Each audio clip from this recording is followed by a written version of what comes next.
So in today's video, I want to show you what the Osmo Pocket looks like with a regular ND filter, the polarizer ND filter, and then of course the mist filter to show you how it affects the footage and if you'd want to use these filters with the Osmo Pocket 3. So when I first got the Osmo Pocket, one of the things that I realized off the bat was I was missing ND filters, especially because I didn't get the creator combo. So Freewell reached out to see if I'd be interested in testing out some of their ND filters. I love the ND filters they've sent me for the Mini 3 Pro, for the GoPro. So I said, yeah, why not? So they ended up sending me out their whole kit, which is right here, which comes with their regular ND filters, their polarized ND filters, some kind of light pollution filter, but then also a mist filter, just like DJI gives you with the creator combo. This is the case that comes with the Osmo Pocket 3, and their filters actually fit in the case. So I've got the ND8 polarizer filter, and I've also got the mist filter right here. So right now we are using the mist filter, where before we were using no filter. And as you can see, it should be a little bit more diffused. It should look a little bit more film-like. And I think a lot of users are going to be using these mist filters to give their Osmo Pocket 3 video more of a filmic look. It definitely looks a lot more diffused, a lot less video-like when you use these mist filters. So here's what it looks like. We're not in crazy sunlight because I didn't want to get blasted. I wanted my lighting on me to be pretty equal.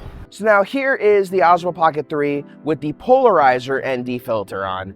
And you're probably not going to see a huge difference except for with the water. So I'm going to show you guys the water in the background right here. You can see you can't really see the heavy reflections on it. So here we are with the regular ND filter, and then I'm going to show you the water right here. And as you can see, the water is a lot more gray than it was before with the polarizer on. It's reflecting a lot more of the sky.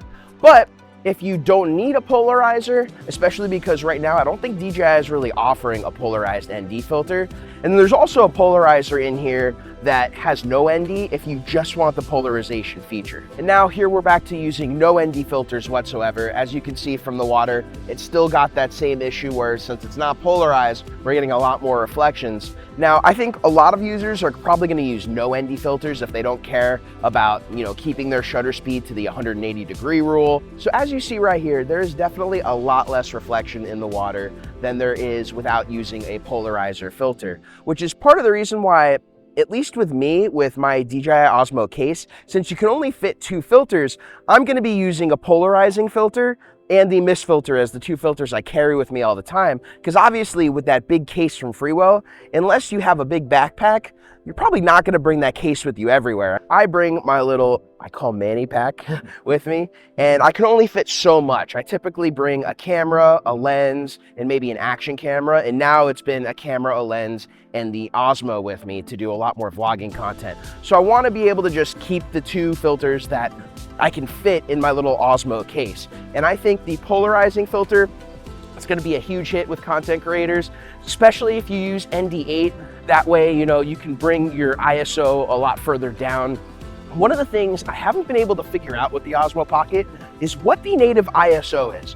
For those of you who don't know, on most cameras at this point in time in 2023, they'll have what's called a native ISO, which is the ISO that has the best balance of highlights and shadows, essentially giving you the best image quality overall.